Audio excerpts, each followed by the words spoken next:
مہربان نہایت رحم والا ہے۔ سورہ ہود مکہ میں نازل ہوئی اور اس کی 123 آیتیں ہیں اور 10 رکوع۔ یہ کتاب ہے کہ جانچ لیا ہے اس کی باتوں کو،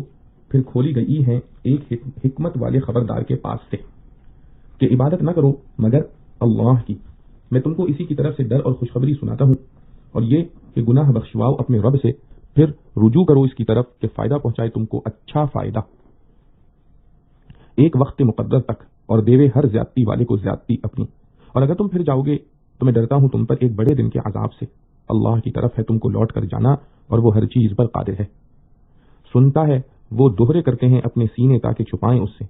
سنتا ہے جس وقت اوڑھتے ہیں اپنے کپڑے، جانتا ہے جو کچھ چھپاتے ہیں اور جو ظاہر کرتے ہیں، وہ تو جاننے والا ہے دلوں کی بات۔ خلاصہ تفسیر، الف لام را کے معنی تو اللہ کو معلوم۔ یہ قرآن ایک ایسی کتاب ہے کہ اس کی آیتیں دلائل سے محکم کی گئی ہیں، پھر اس کے ساتھ صاف صاف بھی بیان کی گئی ہیں، اور وہ کتاب ایسی ہے کہ ایک حکیم باخبر یعنی اللہ تعالیٰ کی طرف سے آئی ہے، جس کا بڑا مقصد یہ ہے کہ اللہ کے سوا کسی کی عبادت مت کرو۔ میں تم کو اللہ کی طرف سے ایمان نہ لانے پر عذاب سے ڈرانے والا اور ایمان لانے پر ثواب کی بشارت دینے والا ہوں۔ اور اس کتاب کے مقاصد میں سے یہ بھی ہے کہ تم لوگ اپنے گناہ، شرک و کفر وغیرہ اپنے رب سے معاف کراؤ یعنی ایمان لاؤ، اور پھر ایمان لا کر اس کی طرف عبادت سے متوجہ رہو یعنی عمل صالح کرو۔ بس ایمان و عمل صالح کی برکت سے وہ تم کو وقت مقررہ یعنی وقت موت تک دنیا میں خوش عیشی دے گا، اور آخرت میں ہر زیادہ عمل کرنے والے کو زیادہ ثواب دے گا۔ یہ کہنا بھی بمنزلہ بشیر کے کہنے کے ہے، اور اگر ایمان لانے سے تم لوگ اعراض ہی کرتے رہے تو مجھ کو اس صورت میں تمہارے لیے ایک بڑے دن کے عذاب کا اندیشہ ہے۔ یہ کہنا بمنزلہ نذیر کے کہنے کی ہے، اور عذاب کو مستبعد مت سمجھو، کیونکہ تم سب کو اللہ ہی کے پاس جانا ہے، اور وہ ہر شے پر پوری قدرت رکھتا ہے۔ پھر استبعاد کی کوئی وجہ نہیں، البتہ اگر وہاں تمہاری حاضری نہ ہوتی یا نعوذ باللہ اس کو قدرت نہ ہوتی تو عذاب واقع نہ ہوتا۔ بس ایسی حالت میں ایمان اور توحید سے اعراض نہ کرنا چاہیے۔ آگے علم الہی کا اس بات ہے، اور ایسا علم و قدرت دونوں دلیل توحید ہیں۔ یاد رکھو وہ لوگ دوہرا کیے دیتے ہیں اپنے سینوں کو، اور اوپر سے کپڑا لپیٹ لیتے ہیں تاکہ اپنی باتیں خدا سے چھپا سکیں، یعنی اسلام اور مسلمانوں کے خلاف میں جو باتیں کرتے ہیں تو اس حیثیت سے کرتے ہیں تاکہ کسی کو خبر نہ ہو جاوے۔ اور جس کو اعتقاد ہوگا کہ خدا کو ضرور خبر ہوتی ہے، اور جس کو اعتقاد ہوگا کہ خدا کو ضرور خبر ہوتی ہے اور آپ کا صاحب وحی ہونا دلائل سے ثابت ہے، بس وہ اخفا کی ایسی تدبیر کبھی نہ کرے گا، کیونکہ ایسی تدبیر کرنا گویا بدلالت حال اللہ سے پوشیدہ رہنے کی کوشش کرنا ہے۔ سو یاد رکھو کہ وہ لوگ جس وقت دوہرے ہو کر اپنے کپڑے اپنے اوپر لپیٹتے ہیں، وہ اس وقت بھی سب جانتا ہے جو کچھ چپکے چپکے باتیں کرتے ہیں اور جو کچھ وہ ظاہر باتیں کرتے ہیں، کیونکہ بالیقین وہ تو دلوں کے اندر کی باتیں جانتا ہے، تو زبان سے کہی ہوئی تو کیوں نہ جانے گا۔ معارف و مسائل، سورہ ہود ان صورتوں میں سے ہے جن میں پچھلی قوموں پر نازل ہونے والے قہر الہی اور مختلف قسم کے عذابوں کا اور پھر قیامت کے ہولناک واقعات اور جزا و سزا کا ذکر خاص انداز میں آیا ہے۔ یہی وجہ ہے کہ جب حضرت صلی اللہ علیہ وسلم کی ریش مبارک میں کچھ بال سفید ہو گئے تو حضرت صدیق اکبر رضی اللہ عنہ نے بطور اظہار رنج کے عرض کیا کہ یا رسول اللہ صلی اللہ علیہ وسلم آپ بوڑھے ہو گئے، تو آپ صلی اللہ تعالی علیہ وسلم نے فرمایا کہ ہاں مجھے سورہ ہود نے بوڑھا کر دیا۔ اور بعض روایات میں سورہ ہود کے ساتھ سورہ واقعہ اور مرسلات اور عما یتساءلون اور سورہ تکویر کا بھی ذکر ہے۔ مطلب یہ تھا کہ ان واقعات کے خوف و دہشت کی وجہ سے بڑھاپے کے آثار ظاہر ہو گئے۔ اس کی پہلی آیت کو الف لام را سے شروع کیا گیا ہے۔ یہ ان حروف میں سے ہیں جن کی مراد اللہ تعالی اور اس کے رسول کے درمیان راز ہے، دوسروں کو اس پر مطلع نہیں کیا گیا، ان کو اس کی فکر میں پڑھنے سے بھی روکا گیا ہے۔ اس کے بعد قرآن مجید کے متعلق فرمایا کہ ایک ایسی کتاب ہے جس کی آیات کو محکم بنایا گیا ہے۔ لفظ محکم احکام سے بنا ہے، جس کے معنی یہ ہے کہ کسی کلام کو ایسا درست کیا جائے جس میں کسی لفظی اور معنوی غلطی یا فساد کا احتمال نہ رہے۔ اس بنا پر آیات کے محکم بنانے کا مطلب یہ ہوگا کہ اللہ تعالیٰ نے ان آیات کو ایسا بنایا ہے کہ ان میں کسی لفظی غلطی یا معنوی فساد اور خلل یا باطل کا کوئی امکان و احتمال نہیں۔ اور حضرت عبداللہ بن عباس رضی اللہ عنہ نے فرمایا کہ محکم اس جگہ منسوخ کے مقابلے میں ہے، اور مراد یہ ہے کہ اس کتاب یعنی قرآن کی آیات کو اللہ تعالیٰ نے مجموعی حیثیت سے محکم غیر منسوخ بنایا ہے، یعنی جس طرح پچھلی کتابیں تورات و انجیل وغیرہ نزول قرآن کے بعد منسوخ ہو گئیں اس کتاب کے نازل ہونے کے بعد، کیونکہ سلسلہ نبوت و وحی ہی ختم ہو گیا، اس لیے یہ کتاب تا قیامت منسوخ نہ ہوگی، اور قرآن کی بعض آیات کا خود قرآن کے ذریعے منسوخ ہو جانا اس کے منافی نہیں۔ اسی آیت میں قرآن کی دوسری شان یہ بتلائی گئی ثم فصلت، یعنی پھر ان آیات کی تفصیل کی گئی۔ تفصیل کا اصلی معنی یہ ہے کہ دو چیزوں کے درمیان فصل و امتیاز کیا جائے۔ اسی لیے عام کتابوں میں مختلف مضامین کو فصل فصل کے عنوان سے بیان کیا جاتا ہے۔ اس جگہ تفصیل آیات سے یہ مراد بھی ہو سکتی ہے کہ عقائد، عبادات، معاملات، معاشرت اخلاق وغیرہ مضامین کی آیات کو جدا جدا کر کے واضح بیان فرمایا گیا ہے، اور یہ معنی بھی ہو سکتے ہیں کہ قرآن مجید اللہ تعالیٰ کی طرف سے تو بیک وقت پورا کا پورا لوح محفوظ میں ثبت کر دیا گیا تھا، مگر پھر مختلف قوموں اور ملکوں کے حالات و ضروریات کے تحت بہت سی قسطوں میں تھوڑا تھوڑا نازل فرمایا گیا تاکہ اس کا حفظ بھی آسان ہو اور اس پر بتدریج عمل بھی سہل ہو جائے۔ اس کے بعد فرمایا من لدن حکیم خبیر، یعنی یہ سب آیات ایک ایسی ہستی کی طرف سے آئی ہیں جو حکیم بھی ہے اور باخبر، یعنی جس کے ہر فعل میں اتنی حکمتیں مضمر ہوتی ہیں کہ انسان ان کا احاطہ نہیں کر سکتا، اور وہ کائنات عالم کے ذرے ذرے موجود اور آئندہ سے پوری طرح باخبر ہے، ان کے سب حالات موجودہ اور آئندہ کو جانتا ہے، ان سب پر نظر کر کے احکام نازل فرماتا ہے۔ انسانوں کی طرح نہیں کہ وہ کتنے ہی عقل مند، ہوشیار اور تجربے کار ہوں، مگر ان کی عقل و دانش ایک محدود دائرے میں گھری ہوئی، اور ان کا تجربہ صرف اپنے گرد و پیش کی پیداوار ہوتا ہے، جو بسا اوقات آئندہ زمانہ اور آئندہ حالات میں ناکام و غلط ثابت ہوتا ہے۔ دوسری آیت میں متذکرہ آیات کا بیان ایک سب سے اہم اور مقدم چیز سے شروع ہوتا ہے، یعنی حق تعالی کی توحید۔ ارشاد ہوتا ہے اللہ تعبدوا الا اللہ، یعنی ان آیات میں جو مضامین بیان کیے گئے ہیں ان میں سب سے اہم اور مقدم یہ ہے کہ ایک اللہ کے سوا کسی کی عبادت اور پرستش نہ کی جائے۔ اس کے بعد ارشاد فرمایا اننی لکم منہ نذیر وبشیر، یعنی ان آیات میں رسول کریم صلی اللہ علیہ وسلم کو یہ حکم فرمایا گیا ہے کہ وہ سارے جہاں کے لوگوں سے کہہ دیں کہ میں اللہ کی طرف سے تم کو ڈرانے والا اور خوشخبری دینے والا ہوں۔ مراد یہ ہے کہ نافرمانی اور اپنی ناجائز خواہشات کا اتباع کرنے والوں کو اللہ کے عذاب سے ڈراتا ہوں، اور اطاعت شعار نیک لوگوں کو آخرت کی نعمتوں اور دونوں عالم کی راحتوں کی خوشخبری دیتا ہوں۔ نذیر کا ترجمہ ڈرانے والے کا کیا جاتا ہے، لیکن یہ لفظ ڈرانے والے دشمن یا درندے یا دوسرے نقصان پہنچانے والوں کے لیے نہیں بولا جاتا، بلکہ نذیر اس شخص کے لیے بولا جاتا ہے جو کسی اپنے عزیز کو شفقت و محبت کی بنا پر ایسی چیزوں سے ڈرائے اور بچائے جو اس کے لیے دنیا یا آخرت یا دونوں میں مضرت پہنچانے والی ہیں۔ تیسری آیت میں آیات قرآنی کی ہدایات میں سے ایک دوسری ہدایت کا بیان اس طرح فرمایا ہے وَأَنِ اسْتَغْفِرُوا رَبَّكُمْ ثُمَّ تُوبُوا إِلَيْهِ، یعنی ان آیات محکمات میں اللہ تعالیٰ نے اپنے بندوں کو یہ بھی ہدایت فرمائی ہے کہ وہ اپنے رب سے مغفرت اور معافی مانگا کریں اور توبہ کیا کریں۔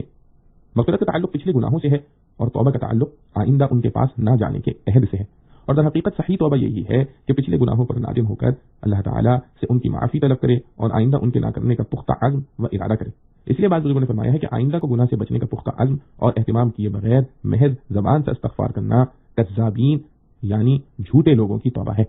اور ایسے ہی استغفار کے متعلق بھی بعض حضرات نے فرمایا ہے معصیت را خندہ می آیت استغفار ما، یا یہ کہ ایسی توبہ خود قابل توبہ ہے، ایسی توبہ خود قابل توبہ ہے۔ اس کے بعد صحیح طور پر استغفار و توبہ کرنے والوں کو دنیا و آخرت کی فلاح اور عیش و راحت کی خوشخبری اس طرح دی گئی ہے یمتعکم متاعا حسنا الی اجل مسمی، یعنی جن لوگوں نے صحیح طور پر اپنے پچھلے گناہوں سے استغفار کیا اور آئندہ ان سے بچنے کا پختہ عزم اور پورا اہتمام کیا،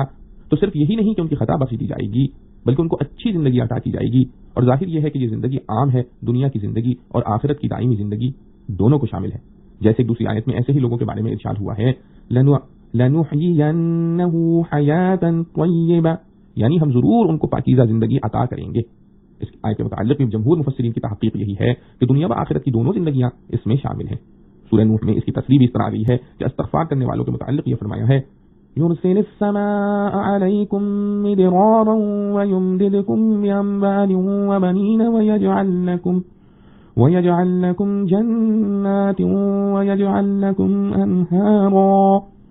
یعنی اگر تم نے صحیح طور سے اللہ سے مغفرت مانگی تو اللہ تعالیٰ تم پر باران رحمت نازل فرمائے گا اور تم کو مال و اولاد سے بامراد کرے گا اور تمہارے لیے باغات اور نہریں عطا فرمائے گا۔ ظاہر ہے کہ باران رحمت اور مال و اولاد کا تعلق اسی حیات دنیا سے ہے۔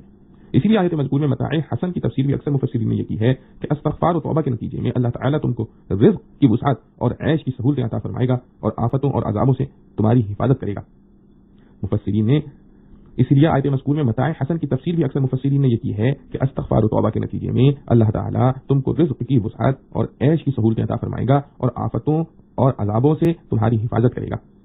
اور چونکہ حیات دنیا کا ایک روز ختم ہو جانا لازمی ہے اور اس کی عیش و راحت قانون قدرت کے تحت دائمی نہیں ہو سکتی، اس لیے الی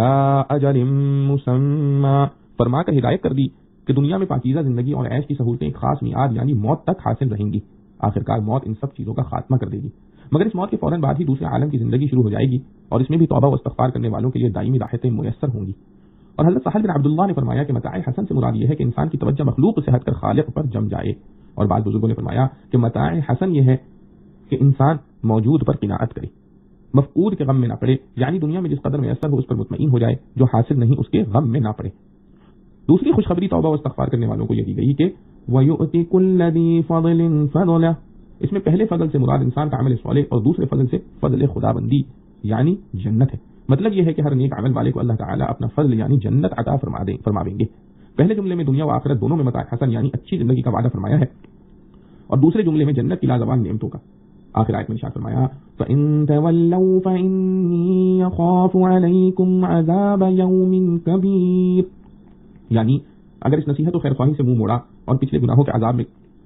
اور پچھلے گناہوں سے استغفار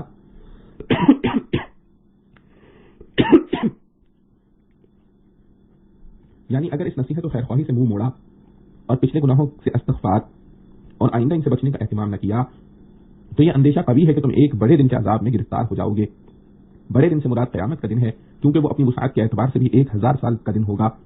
اور اس میں پیش آنے والے حالات و واقعات کے اعتبار سے بھی وہ سب سے بڑا دن ہوگا۔ پانچویں آیت میں اسی مضمون کی مزید تاکید فرمائی گئی ہے کہ دنیا میں تم کچھ بھی کرو اور کسی طرح بھی بسر کرو، مگر انجام کار مرنے کے بعد تمہیں خدا تعالیٰ ہی کی طرف لوٹنا ہے، اور وہ ہر چیز پر قادر ہے۔ اس کے لیے کچھ مشکل نہیں کہ مرنے اور خاک ہو جانے کے بعد تمہارے سب ذرات کو جمع کر کے تم کو اثر نو انسان بنا کر کھڑا کر دے۔ چھٹی آیت میں منافقین کے ایک گمان بد اور خیال فاسد کی تردید ہے کہ یہ لوگ اپنی عداوت اور رسول کریم صلی اللہ تعالی علیہ وسلم کی مخالفت کو اپنے نزدیک خوب چھپانے کی کوشش کرتے ہیں۔ ان کے سینوں میں جو حسد و بغض کی آگ بھری ہوئی ہے اس پر ہر طرح کے پردے ڈالتے ہیں، اور یہ خیال کرتے ہیں کہ اس طرح ہمارا اصل حال کسی کو معلوم نہ ہوگا، مگر حقیقت یہ ہے کہ وہ کپڑوں کی تہ میں پردوں کے پیچھے جو کچھ کرتے ہیں اللہ تعالیٰ پر سب کچھ روشن ہے۔ انہ علیم بذات الصدور، کیونکہ وہ تو دلوں کے پوشیدہ اسرار کو بھی خوب جانتے ہیں۔ وما من دابة في الأرض إلا على الله رزقها ويعلم مستقرها ومستودعها كل في كتاب مبين وهو الذي خلق السماوات والأرض في 6 أيام وكان عرشه على الماء ليبلوكم أيكم أحسن عملا وَلَئِن قُلْتَ إِنَّكُمْ مَبْعُوثُونَ مِنْ بَعْدِ الْمَوْتِ لَيَقُولَنَّ الَّذِينَ كَفَرُوا إِنْ هَذَا إِلَّا سِحْرٌ مُبِينٌ وَلَئِنْ أَخَّرْنَا عَنْهُمُ الْعَذَابَ إِلَى أُمَّةٍ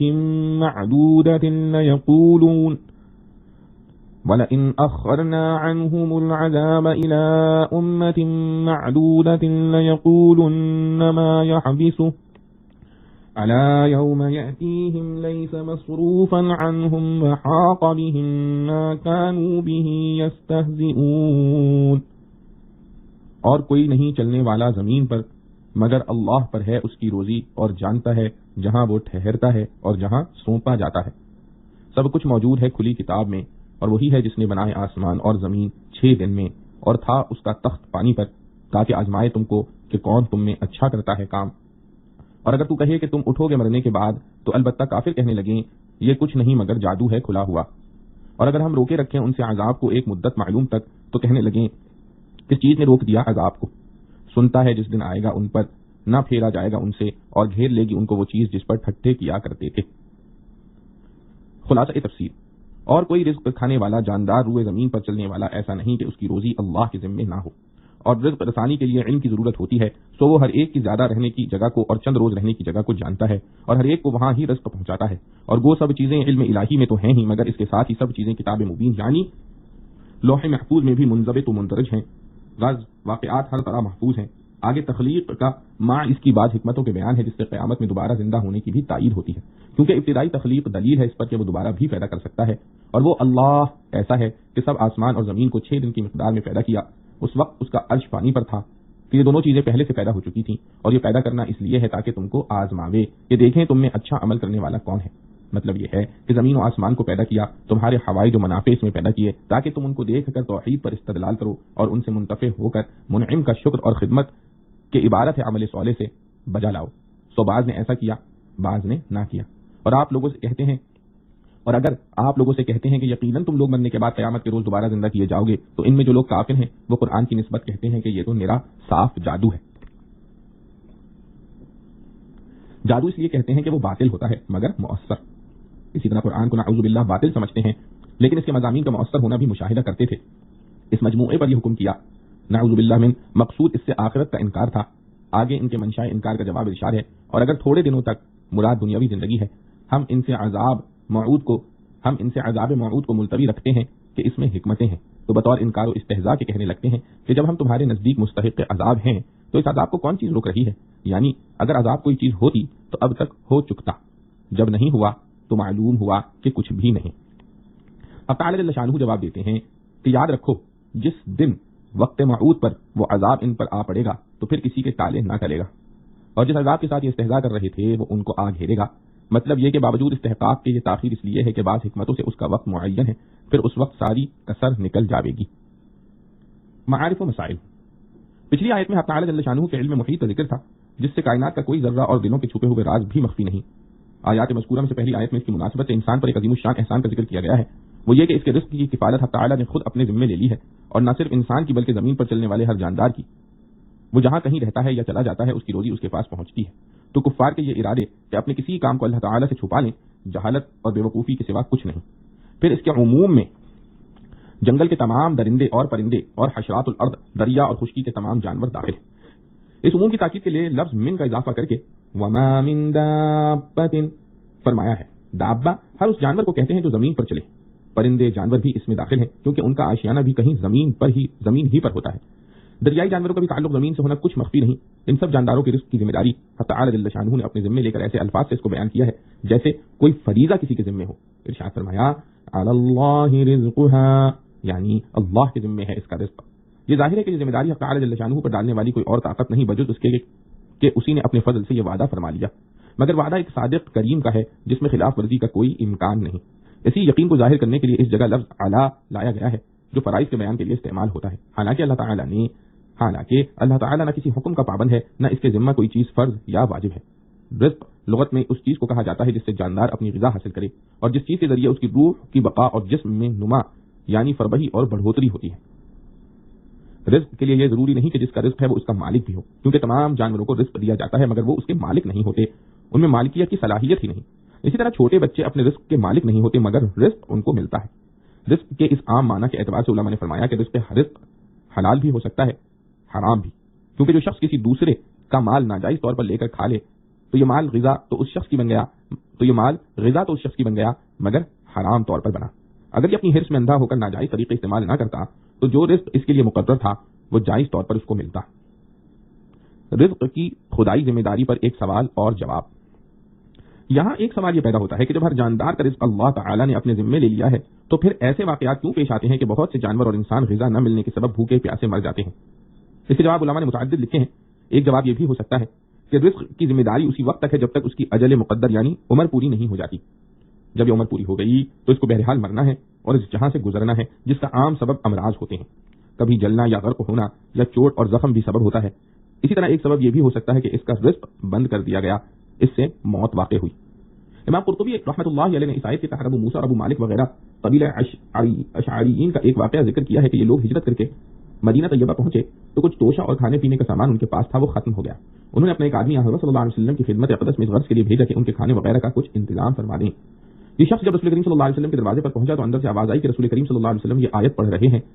وَمَا مِن دَابَّةٍ فِي الْأَرْضِ إِلَّا عَلَى اللَّهِ رِزْقُهَا.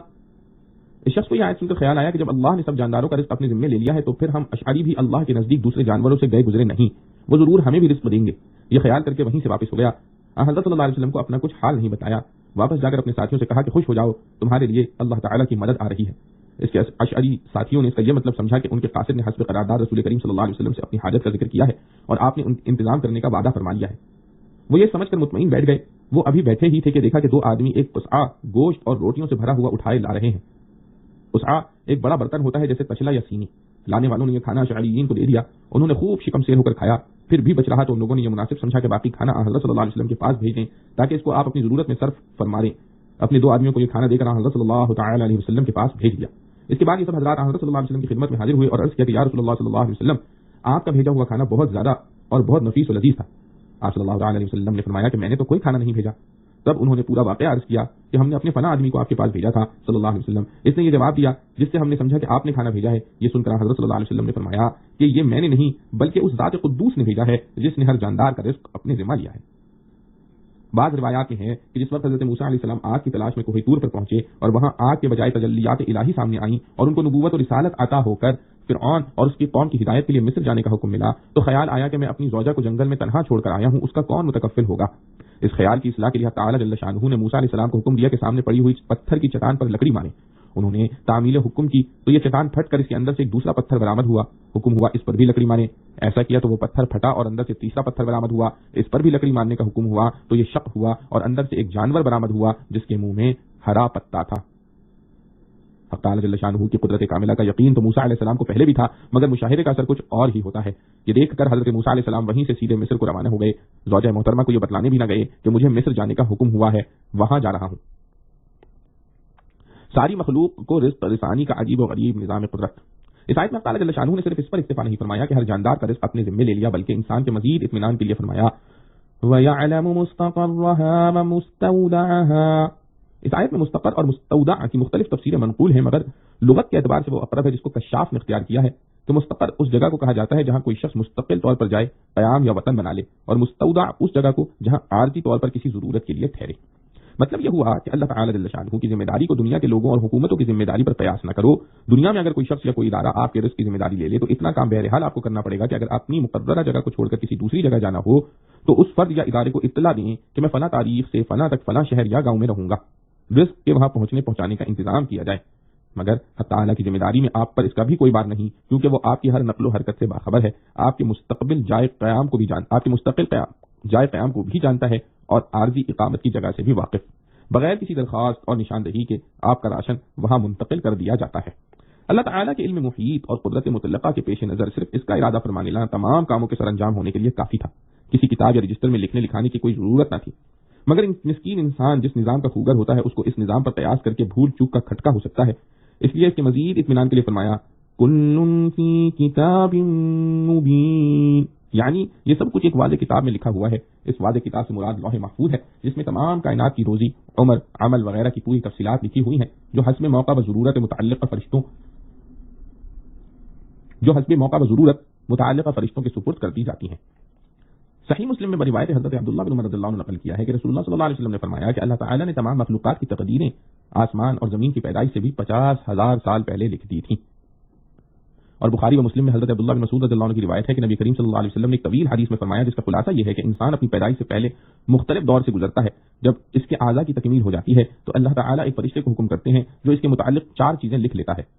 اول اس کا عمل جو کچھ وہ کرے گا، دوسرے اس کی عمر کے سال، مہینے، دن اور منٹ اور سانس تک لکھ لیے جاتے ہیں، تیسرے اس کو کہاں مرنا اور کہاں دفن ہونا ہے، چوتھے اس کا رزق کتنا اور کس کس طریقے سے پہنچنا ہے۔ اور لوح محفوظ میں آسمان زمین کی پیدائش سے بھی پہلے لکھا ہونا اس کے منافی نہیں۔ دوسری آیت میں تعالیٰ جل شانہ کے علم محیط اور قدرت قاہرہ کا ایک اور مظہر ذکر کیا گیا ہے کہ اس نے تمام آسمان اور زمین کو 6 دن میں پیدا فرمایا، اور ان چیزوں کے پیدا کرنے سے پہلے عرش رحمان پانی پر تھا۔ اس سے معلوم ہوا کہ آسمان و زمین کی پیدائش سے پہلے پانی پیدا کیا گیا ہے، اور آسمان و زمین کو 6 دن میں پیدا کرنے کی تفصیل سورہ حامیم سجدہ کی آیت 10-11 میں اس طرح آئی ہے کہ 2 دن میں زمین بنائی گئی، 2 دن میں زمین کے پہاڑ، دریا، درخت اور جانداروں کی غذا و بقا کا سامان کیا گیا، 2 دن میں 7 آسمان بنائے گئے۔ تفسیر مظہری میں ہے کہ آسمان سے مراد وہ تمام علویات ہیں جو اوپر کی سمت میں ہیں، اور زمین سے مراد تمام سفلیات ہیں جو نیچے کی جہت میں ہیں، اور دن سے مراد وہ مقدار وقت ہے جو آسمان زمین کی پیدائش کے بعد آفتاب کے طلوع سے غروب تک ہوتا ہے، اگرچہ آسمان و زمین کی پیدائش کے وقت نہ آفتاب تھا نہ اس کا طلوع و غروب۔ حق تعالیٰ کی قدرت کاملہ میں یہ بھی تھا کہ ان تمام چیزوں کو ایک آن میں پیدا فرما دے، مگر اس نے اپنی حکمت سے اس عالم کے نظام کو تدریجی بنایا ہے جو انسان کے مزاج کے مناسب ہے۔ آخر آیت میں آسمان و زمین کے پیدا کرنے کا مقصد یہ بتلایا ہے لِيَبْلُوَكُمْ أَيُّكُمْ أَحْسَنُ عَمَلًا، یعنی یہ سب چیزیں اس لیے پیدا کی گئیں کہ ہم تمہارا امتحان لیں کہ کون تم میں سے اچھا عمل کرنے والا ہے۔ اس سے معلوم ہوا کہ آسمان و زمین کو پیدا کرنا خود کوئی مقصد نہ تھا، بلکہ ان کو عمل کرنے والے انسانوں کے لیے بنایا گیا ہے تاکہ وہ ان چیزوں سے اپنے معاش کا فائدہ بھی حاصل کریں اور ان میں غور کر کے اپنے مالک اور رب کو بھی پہچانیں۔ حاصل یہ ہوا کہ آسمان و زمین کی پیدائش سے اصل مقصود انسان ہے، بلکہ انسان میں بھی اہل ایمان ہے، اور ان میں بھی وہ انسان جو سب سے اچھا عمل کرنے والا ہے۔ اور یہ ظاہر ہے کہ سارے بنی آدم میں سب سے اچھا عمل کرنے والے ہمارے رسول صلی اللہ علیہ وسلم ہیں، اس لیے یہ کہنا صحیح ہوا کہ تمام کائنات کے پیدا کرنے کا اصل مقصد رسول کریم صلی اللہ علیہ وسلم کا وجود باوجود ہے۔ یہاں یہ بات بھی قابل غور ہے کہ تعالیٰ نے اس جگہ احسن عملا فرمایا ہے، یعنی کون اچھا عمل کرنے والا ہے، یہ نہیں فرمایا کہ کون زیادہ عمل کرنے والا ہے۔ اس سے معلوم ہوا کہ اعمال صالحہ، نماز، روزہ، تلاوت و ذکر کی عملی کثرت اور بہت بڑی مقدار سے زیادہ اللہ تعالیٰ کی نظر حسن عمل پر ہے، اسی حسن عمل کو ایک حدیث میں احسان سے تعبیر کیا گیا ہے، جس کا حاصل یہ ہے کہ عمل خالص اللہ تعالیٰ کی رضا جوئی کے لیے ہو اور کوئی دنیاوی غرض اس میں نہ ہو، اور اس عمل کی صورت بھی وہ اختیار کی جائے جو اللہ تعالیٰ کے نزدیک پسندیدہ ہے، جس کو رسول کریم صلی اللہ علیہ وسلم نے اپنے عمل سے بتلایا اور امت کے لیے اتباع سنت کو لازم قرار دیا۔ خلاصہ یہ ہے کہ تھوڑا عمل جو پورے اخلاص کے ساتھ سنت کے مطابق ہو وہ اس زیادہ عمل سے بہتر ہے جس میں یہ چیزیں نہ ہوں یا کم ہوں۔ 7ویں آیت میں منکرین قیامت و آخرت کا حال بیان ہوا ہے کہ یہ لوگ جو بات ان کی سمجھ میں نہ آئے اس کو جادو کہہ کر ٹال دینا چاہتے ہیں۔ 8ویں آیت میں ان لوگوں کے شبے کا جواب ہے جو عذاب کی وعیدوں پر انبیاء علیہ السلام کا اعتبار نہ کر کے کہا کرتے تھے کہ اگر آپ سچے ہیں تو جس عذاب کی وعید تھی وہ کیوں نہیں آ جاتا۔ وَلَئِنْ أَذَقْنَا الْإِنسَانَ مِنَّا رَحْمَةً ثُمَّ نَزَعْنَاهَا مِنْهُ إِنَّهُ لَيَئُوسٌ كَفُورٌ وَلَئِنْ أَذَقْنَاهُ نَعْمَاءَ بَعْدَ ضَرَّاءَ مَسَّتْهُ لَيَقُولَنَّ ذَهَبَ السَّيِّئَاتُ عَنِّي إِنَّهُ لَفَرِحٌ فَخُورٌ إِلَّا الَّذِينَ صَبَرُوا وَعَمِلُوا الصَّالِحَاتِ أولئك لهم مغفرة وأجر كبير فلعلك تارك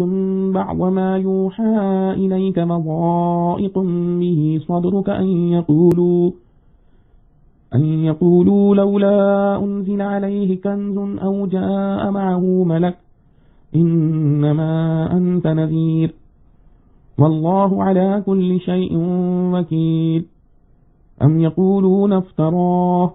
قل فأتوا بعشر سور مثله مفتريات وادعوا من استطعتم من دون الله إن كنتم صادقين فإن لم يستجيبوا لكم فاعلموا أنما أنزل بعلم الله وأن لا إله إلا هو فهل أنتم مسلمون۔ اور اگر ہم چکھا دیں آدمی کو اپنی طرف سے رحمت پھر وہ چھین لیں اس سے تو وہ نہ امید نہ شکر ہوتا ہے، اور اگر ہم چکھا دیں اس کو آرام بعد تکلیف کے جو پہنچی تھی اس کو تو بول اٹھے دور ہوئی برائیاں مجھ سے، وہ تو اترانے والا شیخی خورا ہے۔ مگر جو لوگ صابر ہیں اور کرتے ہیں نیکیاں ان کے واسطے بخشش ہے اور ثواب بڑا۔